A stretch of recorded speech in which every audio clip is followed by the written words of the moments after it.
ಮಾಧ್ಯಮ ಸ್ನೇಹಿತರಿಗೆ ಸ್ವಾಗತ ಮಾಡ್ತಾ ಈ ಒಂದು ಕಾರ್ಯಕ್ರಮದಲ್ಲಿ ಉಪಸ್ಥಿತರಿರ್ತಕ್ಕಂಥ ನಮ್ಮ DGP IGP ಡಾಕ್ಟರ್ ಸಲೀಂ ಅವರೇ, ಮತ್ತೋರ್ವ DGP ಅವರು ಮತ್ತು ಫೈರ್ ಆ್ಯಂಡ್ ಹೋಮ್ ಗಾರ್ಡ್ಸ್ ಮುಖ್ಯಸ್ಥರಾಗಿರ್ತಕ್ಕಂಥ ಪ್ರಶಾಂತ್ ಠಾಕೂರ್ ಅವರೇ, ಮತ್ತೋರ್ವ DGP ಮತ್ತು ISD ಇನ್ಚಾರ್ಜ್ ಆಗಿರ್ತಕ್ಕಂಥ ಪ್ರಣಬ್ ಮೊಹಂತಿ ಅವರೇ, ಮತ್ತು ಬೆಂಗಳೂರು ನಗರದ ಆಯುಕ್ತರಾಗಿರ್ತಕ್ಕಂಥ ಶ್ರೀಮಂತ್ ಸಿಂಗ್ ಅವರೇ, ಅದೇ ಪ್ರಕಾರ ನಮ್ಮ ಪ್ರಿಸನ್ಸ್ ಮುಖ್ಯಸ್ಥರಾಗಿರ್ತಕ್ಕಂಥ ಮಾನ್ಯ ದಯಾನಂದ್ ಅವರೇ, ಮತ್ತು ADGP ಲಾ ಆ್ಯಂಡ್ ಆರ್ಡರ್, ಇಡೀ ರಾಜ್ಯದ ಲಾ ಆ್ಯಂಡ್ ಆರ್ಡರ್ನ ನೋಡ್ತಾ ಇರ್ತಕ್ಕಂಥ ಹಿತೇಂದ್ರ ಅವರೇ, ಮತ್ತು ADGP ಆಡಳಿತ ಕಚೇರಿಯಲ್ಲಿ ಮುಖ್ಯಸ್ಥರಾಗಿರ್ತಕ್ಕಂಥ ಮಾನ್ಯ ಸೋಮೇಂದು ಮುಖರ್ಜಿ ಅವರೇ, ಮತ್ತು ಇಲ್ಲಿ ಉಪಸ್ಥಿತರಿರ್ತಕ್ಕಂಥ ಹಿರಿಯ ಅಧಿಕಾರಿಗಳೇ, ಇವತ್ತು ನಾನು ತಮ್ಮನ್ನೆಲ್ಲ ಉದ್ದೇಶಿಸಿ ತಮ್ಮ ಜೊತೆಯಲ್ಲಿ ಕೆಲವು ವಿಷಯಗಳನ್ನು ಹಂಚಿಕೊಳ್ಬೇಕು ಅಂತೇಳಿ ತಮ್ಮನ್ನು ಇಲ್ಲಿಗೆ ಆಹ್ವಾನ ಮಾಡಿದ್ದೇನೆ.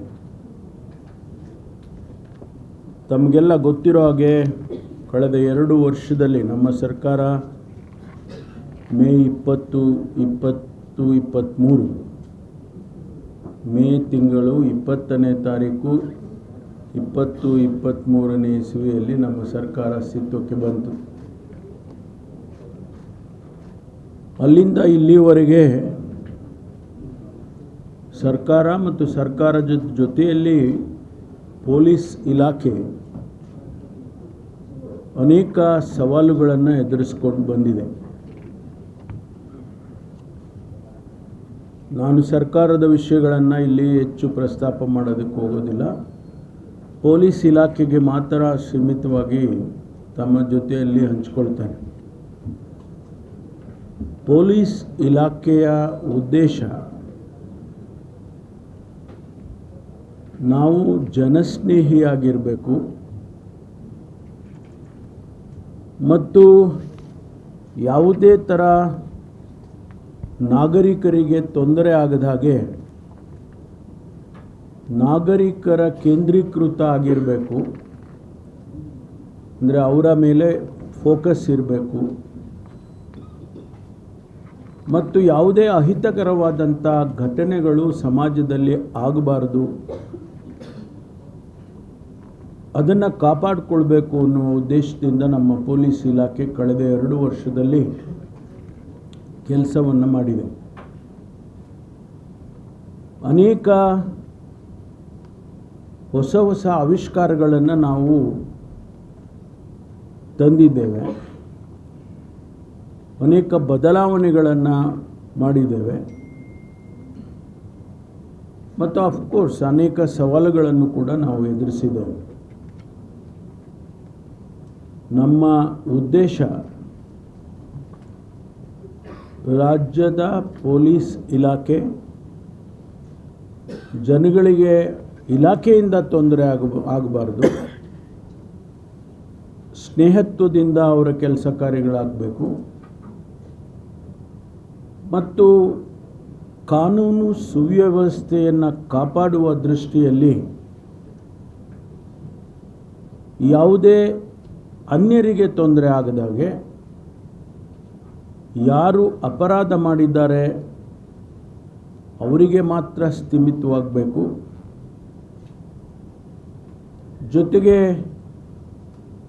ಆಧುನಿಕವಾಗಿ ಪೊಲೀಸ್ ಇಲಾಖೆ ನಡೆದುಕೊಳ್ಳಬೇಕು. ಬದಲಾದ ಪರಿಸ್ಥಿತಿಯಲ್ಲಿ ತಾಂತ್ರಿಕತೆಯನ್ನು ಉಪಯೋಗ ಮಾಡಿಕೊಂಡು ಅಪರಾಧಗಳನ್ನು ಕಂಡುಹಿಡಿಯತಕ್ಕಂಥ ರೀತಿಯಲ್ಲಿ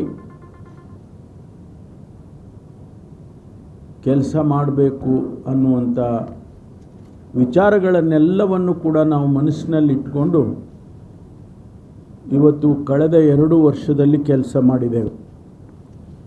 ನಾನು ಕೆಲವು ವಿಚಾರಗಳನ್ನು ತಮ್ಮ ಜೊತೆಯಲ್ಲಿ ಹಂಚಿಕೊಳ್ತೇನೆ. ಕರ್ನಾಟಕ ಪೊಲೀಸ್ ನ್ಯಾಯವನ್ನು ಒದಗಿಸುವುದರಲ್ಲಿ, ನ್ಯಾಯ ನೀಡಿಕೆಯಲ್ಲಿ ಇಡೀ ದೇಶದಲ್ಲಿ ಮೊದಲನೆಯ ಸ್ಥಾನವನ್ನು ಗಳಿಸ್ಕೊಂಡಿದೆ. ಇದು ನಮ್ಮ ಯಾರ ಅಸೆಸ್ಮೆಂಟು ಅಲ್ಲ. ಇದು ಇಂಡಿಯಾ ಜಸ್ಟಿಸ್ ರಿಪೋರ್ಟ್ ಅಂತ ಹೇಳಿ ಅವರು ಪ್ಯಾರಾಮೀಟರ್ಸ್ಗಳು, ವಿವಿಧವಾದಂಥ ಪ್ಯಾರಾಮೀಟರ್ಸ್ಗಳನ್ನು ಇಟ್ಕೊಂಡು ಅವರು ನಮ್ಮನ್ನು ಅಸೆಸ್ ಮಾಡಿದ್ದಾರೆ. ಅದರಲ್ಲಿ 10 ಅಂಕಗಳಿಗೆ ನಮ್ಮ ರಾಜ್ಯ 6.78 ಅಂಕಗಳನ್ನು ಪಡೆಯುವುದರ ಮೂಲಕ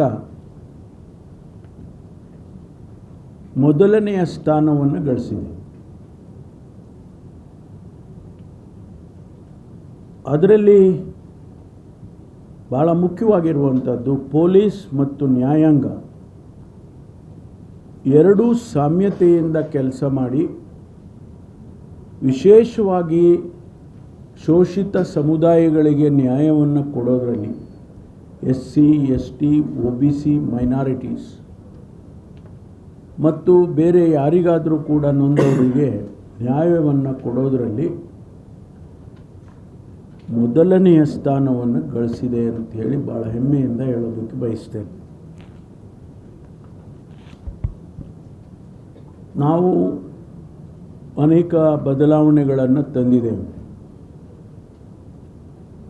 ಆ ಒಂದೆರಡು ಬದಲಾವಣೆಗಳನ್ನು ತಮ್ಮ ಮುಂದೆ ತಿಳಿಸೋದಕ್ಕೆ ಬಯಸ್ತೀನಿ. ಬುಕ್ಲೆಟ್ ಕೊಡ್ತೀವಿ ನಿಮಗೆ, ಅದರಲ್ಲೆಲ್ಲ ಸಂಕ್ಷಿಪ್ತವಾಗಿ ಎಲ್ಲ ಕೂಡ ಇದೆ, ಅದನ್ನು ತಾವು ನೋಡ್ಕೊಳ್ಬೋದು. ಇಂಗ್ಲೀಷ್ದು ಇದೆ ಅಲ್ವಾ? ಇಂಗ್ಲೀಷ್ ಇದೆ. ಓಕೆ. ನಾವು ರಾಜ್ಯದಲ್ಲಿ 33 ಹೊಸ DCRE ಸ್ಟೇಷನ್ಗಳನ್ನು ಮಾಡಿದ್ವಿ. I think it is the first time in the country DCRE ಅಡಿಯಲ್ಲಿ ಸ್ಟೇಷನ್ಗಳನ್ನು ಮಾಡ್ತಕ್ಕಂಥದ್ದು. ಇಲ್ಲಿಯವರೆಗೂ ಪ್ರತಿ ಸ್ಟೇಷನ್ನಲ್ಲಿ DCREಗಳು ಕೆಲಸ ಮಾಡ್ತಾ ಇದ್ದಿದ್ದು ಅಧಿಕಾರಿಗಳು.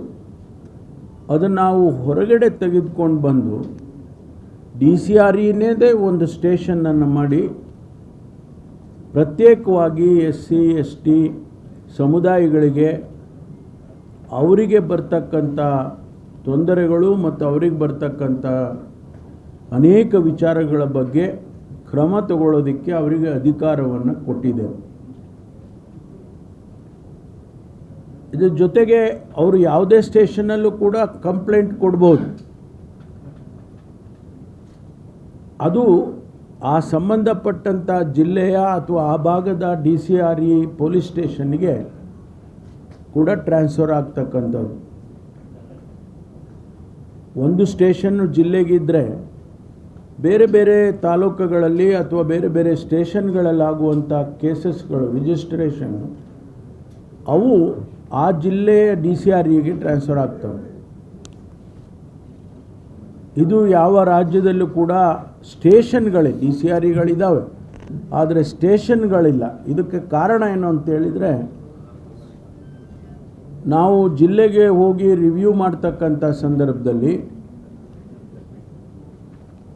ಅನೇಕ ಕಂಪ್ಲೇಂಟ್ಸ್ಗಳು ಏನು ಬರ್ತಾ ಇತ್ತು ಅಂತೇಳಿದರೆ, ನಮ್ಮ ಕೇಸ್ ರಿಜಿಸ್ಟರ್ ಮಾಡೋದಿಲ್ಲ, ನಮ್ಮನ್ನು ಇಲ್ಲಿ ಅಲ್ಲಿ ಅಲೆದಾಡಿಸ್ತಾರೆ, ನಮ್ಗೆ ಯಾವುದೇ ರೀತಿಯಲ್ಲಿ ತೊಂದರೆ ಆಗೋದಿಲ್ಲ.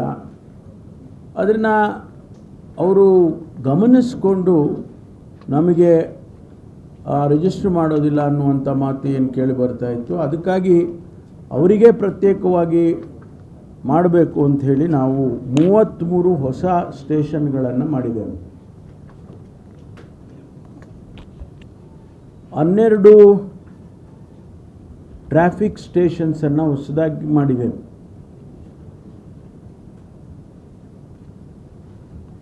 2 ಹೊಸ IRB ಬೆಟಾಲಿಯನ್ನನ್ನು ಮಾಡಿದ್ದೇವೆ. KGF ಅಲ್ಲಿ ಪ್ರಾರಂಭ ಮಾಡ್ತಾ ಇದ್ದೇವೆ ಈಗ. KGF ಮತ್ತು ಇನ್ನೊಂದು ಯಾವುದು Avathi 2 IRB India reserve battalion.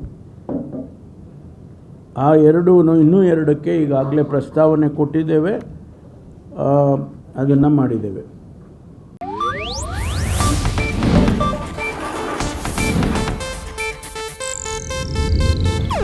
ಇದು ಏಷ್ಯಾನೆಟ್ ನ್ಯೂಸ್ ನೆಟ್ವರ್ಕ್ ಪ್ರಸ್ತುತಿ.